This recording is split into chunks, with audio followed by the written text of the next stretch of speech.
Our chief political correspondent Tom Clark joins us now. Tom, how did the Liberals manage to pull off this major victory? Well, Robin, the Liberals didn't win this one all on their own. They had a lot of help from the Conservatives and from the NDP. You know, the central rule is that when you're trying to replace a government that is seemingly mired in corruption, get out of the way.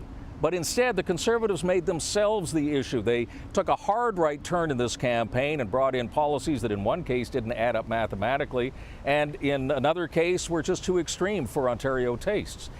The NDP tried to move into the centre, and in so doing came up with a whole set of policies that didn't sort of connect to one another and that the NDP themselves couldn't explain, so they ceased to become much of a threat.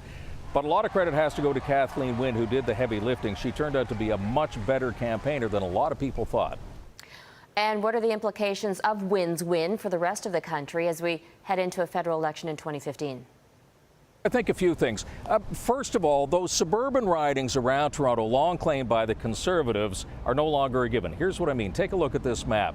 This is the results of the 2011 federal election campaign in those ridings around Toronto. And take a look at all that Conservative blue. Now, here's that same area and how it voted last night. And take a look at all that red.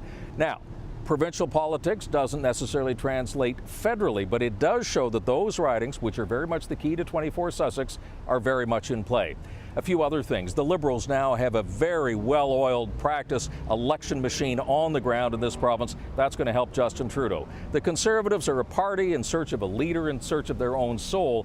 The NDP, while they found strength in some parts of this province, found that they're not much of a factor anymore in the big urban areas. But what's really going to determine political advantage in 2015 here is going to be economic reality. Some tough decisions ahead for Kathleen Wynne. How she takes those decisions and how popular they are is going to determine just how red this province remains next year. Rob? All right, thanks very much, Tom.